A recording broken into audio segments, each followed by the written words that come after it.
de você, Lucas Pedrosa. Qual o provável Vasco para encarar o Ceará?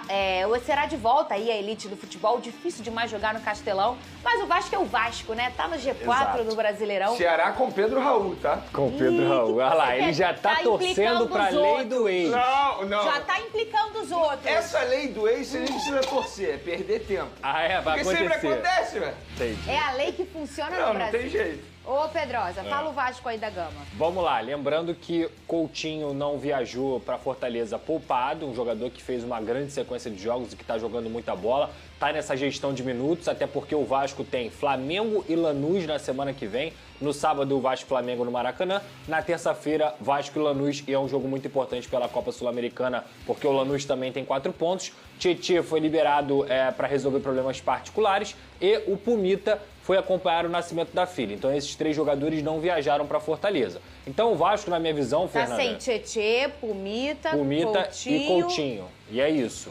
O Vasco, na minha visão, Fernanda, vai com o que tem de melhor nessa equipe. Isso não é uma informação, é a escalação que eu acho que o Vasco deve entrar em campo. Se eu souber a informação, a gente traz aí nas redes sociais também do SBT. Léo Jardim, Paulo Henrique, João Vitor, Lucas Freitas e também o Lucas Piton. O Lucas Oliveira e Lemos, 2 zagueiros que estão fora por problemas médicos também.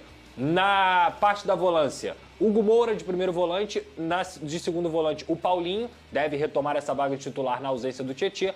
Lá na frente, o próprio Payet, na vaga do Coutinho. Na esquerda, o Nuno Moreira, pode ser o Garré ou o Ryan. E no ataque, o Verratti. Então tem essas dúvidas aí. Eu acho que o Vasco não perde muito em nível técnico. Como é o meio que vai ser? Paulinho? Pode ser Hugo, Paulinho, Payet na vaga do Coutinho, Nuno Moreira e na direita Garré ou Ryan e no ataque o Verratti. É o que eu acredito que vai jogar hoje. Bom Vasco, hein, Venê? É um bom Vasco, que eu brinquei aqui, mas embora seja muito difícil de encarar o Ceará lá, mas é um time que dá pra sim você pensar numa vitória, mesmo jogando fora de casa, ou pelo menos conseguir um empate, que já seria muito importante, porque jogo fora de casa eu acho crucial você pontuar. Independentemente seja empate ou vitória, eu acho que vai ser a grande diferença, seja qual for a sua pretensão dentro do Campeonato Brasileiro. E o Payet novamente sendo importante na ausência do Coutinho. A gente não sabe qual é o futuro do Payet no clube, tem contrato até o início de maio, né, 5 de maio. Até 5 de maio, então assim, ele pode estar vivendo os últimos dias dele debaixo da Gama. E talvez ele queira se despedir, ou não, né? Talvez ele queira uma renovação de contrato, mas é um jogador que vai ser importante nessa ausência do Coutinho. Será que ele fica, Pedrosa? Eu acho que essas questões extra-campo que estão acontecendo, a gente não comenta isso aqui muito nesse programa, porque não é a nossa vibe, mas todo mundo sabe o que acontece. Tem uma questão aí, toda uma fofoca envolvendo a vida do Payet fora de campo, uma traição, uma suposta traição à sua esposa.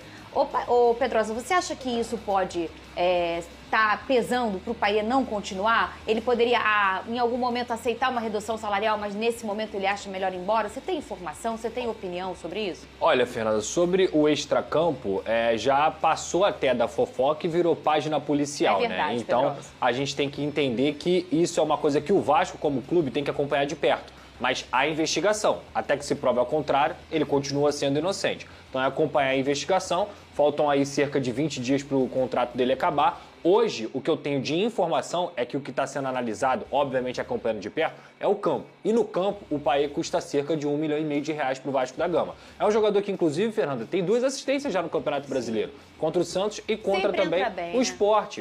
Foi titular ali contra o Corinthians, não foi também, mas o time todo foi mal. Mas assim, eu acho que que o Vasco entende de custo-benefício, hoje o Payet, ganhando R$1,5 milhão para ser reserva, não está dentro do orçamento do clube. O Vasco pode até tentar pedir uma diluição desse salário, como a gente já trouxe a informação aqui, mas vai muito do que o jogador também quer. Nesse momento, o que eu sei é que não tem nenhuma conversa concreta em andamento para a renovação do Payet. Porque a gente pensa, o Venê, que é um jogador caro, e se a gente for pensar na realidade financeira do Vasco hoje, é caro demais para um jogador ficar sentado no banco. Mas se o Vasco quer brigar por coisas, precisa ter um banco à altura. E a resposta está na tabela, o Venê Casagrande. Quando ele tem que tirar o Coutinho e ele coloca o Payet. Olha que privilégio que tem. Claro, mas assim, a gente fala muito sobre custo-benefício. Eu particularmente acho que o custo-benefício do Payet não serve para o Vasco da Gama. Ainda mais se a gente for levar em consideração a saúde financeira do Vasco, que não goza de um prestígio absurdo financeiramente falando. Eu, particularmente, eu nem buscaria uma renovação de contrato. Acho que o ciclo chegou ao fim e aí buscaria uma contratação no mercado. Ah, mas a diretoria demora a contratar. Mas aí a gente está falando de uma outra questão. A diretoria precisa ser mais ágil. Agora, renovar com o Payet, eu não renovaria, mesmo ele aceitando uma redução salarial. Essa redução salarial será de quanto? De 70%? De 60%?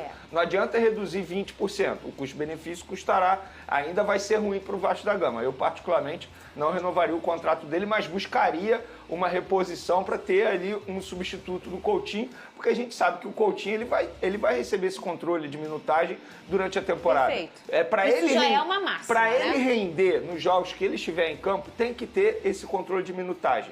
Então, para ter esse controle de minutagem, também precisa ter um reserva ali que possa tentar dar conta do recado. Porque você ter um substituto do mesmo nível do Coutinho é extremamente difícil. A perda Mas de pode Coutinho ser é alguém, grande, né? pode ser alguém que possa dar conta do recado, não ser do mesmo nível. Mas e aí, pensa comigo, Pedrosa, quando é que pode contratar agora? Só A doméstica fechou. Só em junho para julho. Aí a gente tem uma data FIFA de junho até julho. Então, tempo aí de preparação para o Vasco. Mas a gente está em abril, tem um mês de maio inteiro. Mês de maio a gente está falando de 6, 7 jogos de Campeonato Brasileiro, ou mais até. Copa do Brasil. 3 jogos de Sul-Americana, um jogo ou 2 de Copa do Brasil. E olha só, o Vasco está dando conta do recado. Tem que dar o máximo do gás até chegar junho. E depois fazer uma intertemporada e pensar no resto da temporada. Eu acho que vai ser por aí, ainda mais o Vasco que não vai participar do Mundial. E aí, se o Payet for embora, como é que fica? Tem gente dentro do elenco já que pode fazer a função. Quem é? Que é o Pedro? Garré. Olha aí. O Garré, ele joga Nosso hoje careca descobriu a solução. de meia direita, mas ele é muito mais meia do que ponta. Perfeito. Então, em teoria, vamos dizer assim, no meio do ano tem que contratar, o Vene está coberto de razão. O Vasco vai precisar se reforçar. Mas em vez, talvez, de se reforçar na camisa 10, se reforçar na ponta. Porque hoje, como eu disse aqui em teoria, o Garré pode ser um substituto natural do Coutinho, o Adson joga na ponta direita, o Ryan joga na ponta direita, só que o Ryan deve sair no meio do ano. Quem o Vasco tem que buscar, então? É um ponta direita. Um ponta direita de velocidade, um cara que consiga fazer de fato a função de ponta. Hoje o Garré pode jogar de ponta? Pode, mas eu até entendo que ele tá quebrando um galho. O Vasco, na verdade, não joga com ponta. Joga com 3 meias. O Nuno, o Coutinho e o Garré. Então, assim, o Garré pode fazer essa função de camisa 10. E o Adson, quando tiver 100%, coisa que infelizmente ele ainda não tá, ele vai virar esse ponta direita. No meio do ano volta também o David, que é o ponto esquerda que ajudou o Vasco muito no ano passado. Então, eu acho que assim, o Payet foi embora. Traz o Garré para ser esse substituto natural do Coutinho e traz um ponta-direita qualificado que possa elevar o nível do Vasco, como foi o Nuno Moreira. E quando o Garré... Vamos fazer uma situação aqui. Payet foi embora, né? Agora em maio vai ter um mês e 10 dias inteirinhos aí para ele ter um substituto. O Coutinho não vai jogar tudo. Alguém vai ter que entrar no lugar do Coutinho. Sim. Aí o Vasco vai lá, não pode contratar ainda até junho. Coloca o Garré ali no lugar do Coutinho. Perfeito. E no lugar do Garré? Adson. Neste momento. Exato. Aí tem um retoque rápido para se fazer até junho. Chegou lá, respira. Então, entramos num consenso aqui que talvez não renovar com o Payet financeiramente vai ser um grande Eu acho que vai ser bom até para ele, Fernandinho. De verdade, para ele sair pela porta da frente, sabe, não desgastar mais a imagem dele. Porque, assim, embora ele entre no lugar do Coutinho, mas ele não consegue desempenhar aquilo que ele pode desempenhar, que a gente já viu em outro momento. Várias vezes eu particularmente, eu critico, eu vejo também muitos torcedores do Vasco da Gama criticando as atuações do Payet. Ele pode render quando entra no segundo tempo ali com o adversário mais cansado. Então acho que até para ele, para a imagem dele em relação à torcida do Vasco da Gama, que foi um jogador extremamente importante, que não é nenhuma crítica, não valeu a pena. Eu acho que valeu a pena, até agora. O custo-benefício eu acho que não vale mais a pena, não. Só para ilustrar isso, o Payet ganha R$1,5 milhão por mês. Achei que ele ia falar Vene. Quem dera, que a gente estaria bem pra caramba também. Mas ele ganha cerca de R$1,5 milhão. O Vasco tá vendendo o jogo para fora de São Januário por R$2,5 milhões. Então você consegue entender o quão isso onera o clube? Perfeito. Porque assim, se o Vasco fosse um clube com a saúde financeira do Flamengo, com a saúde financeira do Palmeiras, talvez desse para você manter um jogador desse calibre, porque é importante. Agora, um clube que tá devendo, tá vendendo mando de campo por R$2,5 milhões e paga um jogador por mês R$1,5 milhão e esse jogador joga 20 minutos, Perfeito. Esse clube não tem condições. O problema, só para finalizar, assim, só para eu deixar muito claro aqui, o problema para mim não é o valor. Porque jogador caro é aquele que não entrega dentro de campo. O problema é que ele não entrega, não é o valor, sabe? 1,5 milhão. Se você pagar 1,5 milhão pro Verratti, o Verratti entrega. Então, assim, não é caro, sabe? É caro porque ele acaba não jogando dentro de campo. É o famoso custo-benefício, né?